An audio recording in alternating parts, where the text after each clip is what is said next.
Right then, I've given you a couple of questions now where I've given you, for example, an equation, y equals 2x plus 3, and I've asked you to plot that as a line graph, okay? And you know how to do it. What do you do then if you're given a line with coordinates and they tell you, work out the equation?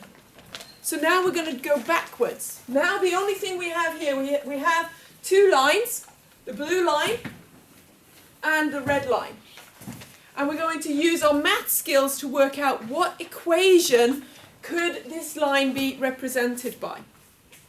In order to do that, we have to realize that it's a straight line graph, and all straight line graphs have the form y equals kx plus m. Okay? Y is some function of x. We don't know what it is. It's there's some number in front of x. It could be 1, it could be 2, it could be 3, it could be minus 1. Plus m, which is our intercept value.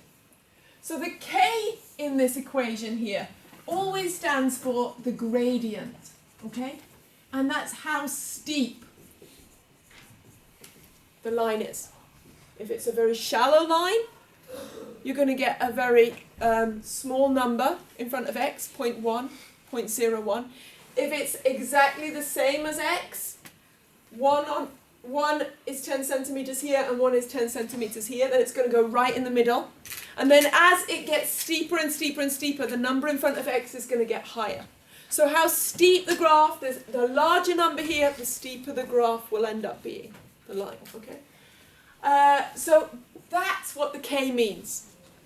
The m means intercept. Okay, it's where does the graph cross the y-axis? So this is the easiest one to get, that one. If we were going to look for this blue line here, where does this line cross the y-axis? Okay? What value of y is there when x is 0? There's nothing here on this y-axis here. There's no x value. It's 0. What's the value of y when x is 0? It's exactly the same as that. The easiest way to think of where does this one cut? We can see that this blue line cuts the y-axis at 1. So our answer for m in this particular case, plus 1.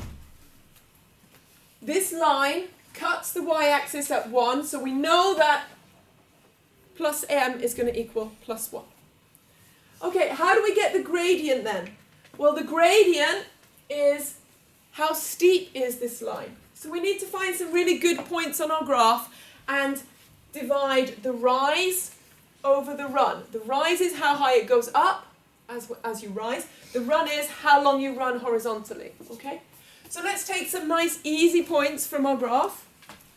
It would be nice and easy to start here at 1. And we could go along 4. 1, 2, 3. I might not make it on 4. We'll stop here at 3. If we go 3 along here, and then we calculate how many we go up.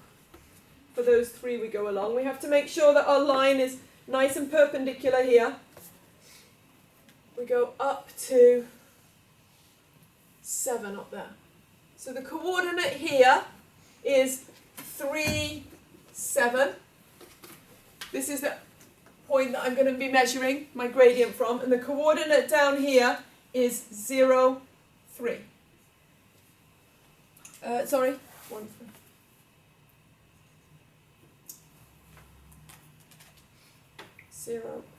The coordinate here is 0, 1. So the coordinate here is 0 on the x-axis and 1 on the y-axis. And the coordinate here is 3 on the x-axis and 7 on the y-axis. So once we know these coordinates, we can then work out the gradient. The gradient is k, the definition of the gradient, k, is the difference in the y-axis divided by the difference in the x-axis. And we can take any points we want, but we've chosen these coordinates. The difference in the y-axis is going to be 7 is the y-coordinate here, and 1 is the y-coordinate here. So the coordinate of the 2 points, we've decided we're going to measure our gradient between this point and this point, and our y-coordinate up here has 3, 7, and the y-coordinate down here has 1. So we have y2 minus y1 is 7 minus 1, divided by x2 minus x1. Here's my x2 coordinate, 3, minus my x1 coordinate, which is 0. So we get 7 minus 1, which is 6, 6 divided by 3, which is 2. So the value in front, the steepness of my graph, is 2. So k equals 2.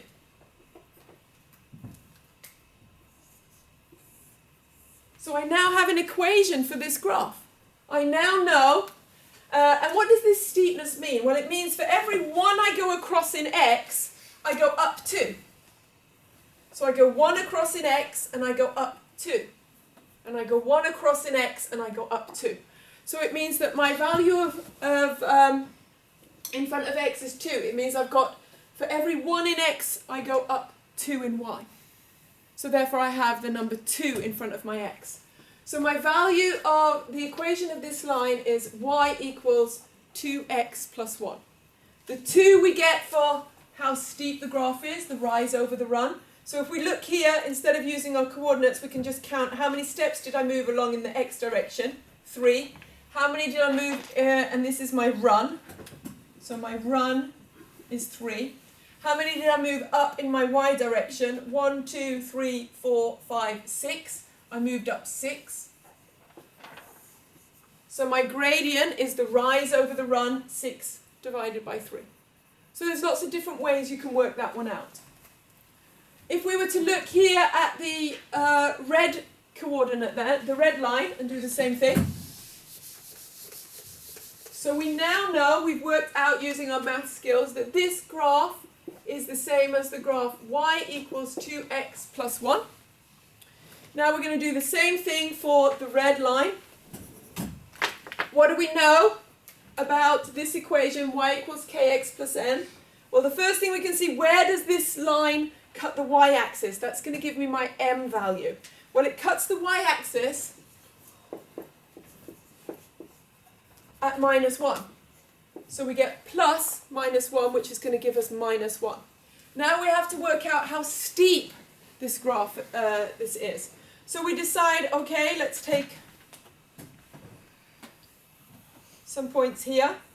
1, 2, 3 is quite easy to do here. And let's see how many we go up. We go up from minus 1 to plus 2. So we're going to go up 3. So here we're going along 3. We're going from minus 3 to 0. And here we're going up 1, 2, 3. So we're going up 3, and we're going along minus 3. Okay?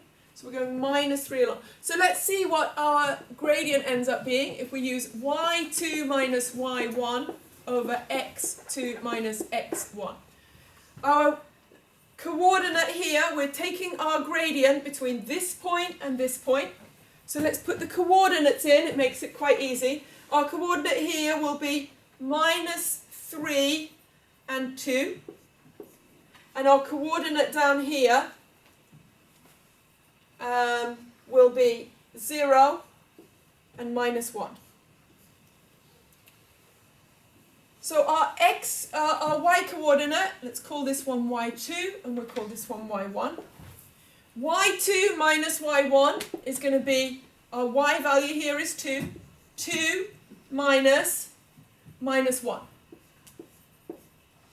The change in y, y2 up here, minus y1, 2 minus minus 1, we know that that's going to give us plus 3. Equals x2 minus x1. Our coordinate of x2 is minus 3. And x1 is 0.